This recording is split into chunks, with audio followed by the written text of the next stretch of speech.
Today, in this bite-sized demonstration, I will show how to increase the accuracy of your head model in case of abnormal tissue morphologies. Let's open an image data set I've prepared for this. And as you can quickly ascertain by scrolling through the MRI, that this brain's ventricular system is quite expansive, since it's filled with CSF, which has a high conductivity and the rather large difference in relative volume it takes up of the inner skull compartment compared to a more common brain. It is usually a good idea to include it in your head model. We'll do this in only 5 simple steps. So let's go. The first step is that we let Curry, it's completely automatic, generate an FEM head model. We can also do it with BEM, and that's going to come in a later video. It's almost the same. So in the image data parameter panel, which we can see here on the left, if you're not there, you can select it down here on these tabs. We select the BEM-FEM geometry dialog. In here, we select the FEM head model and click on Start. And just like this, Curry segments the entire head based on this MRI. We'll create a 3D mesh, and then on all of this, it will build an FEM head model, which has already completed. So let's talk about what we see. We have the outer compartment here, which is the skin. Then we have a thin middle compartment, which is the outer skull. And then here in the middle, we have the inner skull. So it's already quite an okay head model, but we want to manually segment now the ventricles, or we want to include the ventricles in this head model, right? And so we have to manually segment it, as I just said. And to do that, which is our second step, we go in here in the image data parameter pane, we go open the segmentation dialog, just like this. And then for the mode, we choose the region growing mode, which is already chosen here. We enter as thresholds 0 and 80. What this does is that we can, with this, capture the darker parts of the image, right? And as we can see clearly in this ventricle, there's CSF in there and it's quite dark. So to segment these now, we also need to click just inside one of the ventricles, and this will automatically be interpreted by Curry as a seed point that the algorithm uses. Let's click on Start. And now what has just happened is the algorithm grew the segmentation from the seed through the ventricles, but by respecting the segmentation thresholds. And if we on the lower right view here, click on segmentation result, open it up, we'll get a 3D representation of the segmentation results, and we can see it has the form of ventricles, which is exactly what we want. So now in our third step, we have to realize that we would like to do some processing on this. It has sometimes a bit gaps or holes in it.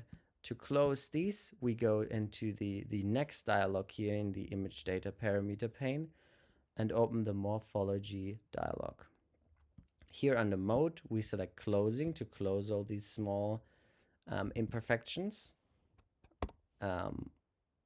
1 millimeter erosion and 1 milliliter dilation in the opposite order of what I said is needed here to first dilate the surface of the segmentation result, which will close all the small gaps, and then the resulting surface will be eroded to recreate or to reach again the initial size of the thing. So let's click Start, and as we can see, there have been some minute differences here and there, and this looks a lot more solid now. And now for the fourth step, we're almost ready to create our new FEM head model, but we need to first label this or save this this segmentation result, not to disk, but just internally in Curry. into a segmentation mask, which just means create segmentation mask. It is the same, it's just the name for the container. As we can see here now, if we look at the bottom of these panels here, of the tabs for the parameter panels, we see there is a results tab. If you don't see it, don't panic. There is a little plus button here, which will show all of the parameter panels that are not listed for you right now. So you can just click that and then click on the one that you want, and then results will open. And as you can see here now in our list, we have a new segmentation mask, which wasn't previous in there. We have the two that the automatic segmentation already provided. And then we have the segmentation mask 7 here, which is called that way because in the folder must be already some kind of segmentation mask in the past. And that's why it's just got the name like that. But we know that this is the new segmentation mask. We know that these are the ventricles. So why not just call them? Here's the path, and then under the path there's a text field. We just call them ventricles, just what it is. And then once we get out of here, we see that the ventricles are now listed under segmentation masks, and this is already all we need to create our FEM now. So in the last step, let us close this dialog. Let us open the FEM model dialog, which is still in the results pane, if you remember. Here we see the name. This is actually the FEM 2mm FEM model, is the model that we created at the start of this automatically. So if we want to create an FEM model with this and not just look at how it is constructed, we should go here on this little icon, which will load us up a new template for an FEM model. It's called now FEM model 2. Resolution is still high, tetrahedra. But now this list that we see of segmentation masks can be edited. And what we want, and the hint is already in here, is that segmentation masks, obviously they're the representations then of the compartments that we're going to get. And we want to list them from the outside to the inside, which is very important, right?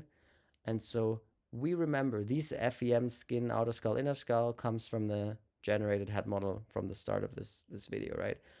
And we remember we have these ventricles. We want to put them in the list, but they're inside the FEM inner skull, so they come at the bottom of our list here as the 4th compartment. And we can just enter it in here. Then we have to check the conductivity, here 1 Siemens per meter, which for the 4th compartment for the ventricles, which is luckily already correct because CSF has this conductivity. In a little bit of a last thing that we need to think about is where are our sources, and usually the default answer is given here is on the last segmentation mask or in the innermost, and that would mean the ventricles in this case, which we know that the sources are probably not in there, right? So we want to constrict them, or find them rather, in the FEM inner skull, because that's the closest thing to the brain that we have here. And then we click on create. And our little custom head model has been created for us. As you can see, it includes the ventricles. If we want to make sure that everything went okay, or just view it in a different way, we click up here on 3D view for our views. And then on the left side, there's a list. We scroll down, select FEM model 2. Oh yeah, there it is. This is how it looks. And we can see that the innermost compartment here in this list, we go to compartment and we click on compartment 4, and we see it is the ventricles that we have segmented earlier. We can just go back to all compartments. We can just here with a cut plane, a coronal cut plane, we can create. We see that the colors are a bit boring and samey, so we'll go back up here to the color option, and we'll just set some garish color to make it clear that and we can see that the innermost compartment here, the CF in green, the ventricles we've segmented. Then we have the inner skull, outer skull, and the skin, and that's exactly what we wanted. So now you can use this in your analysis. Thank you so much, and if you have any questions, check the video in the description or on screen. See you in the next video.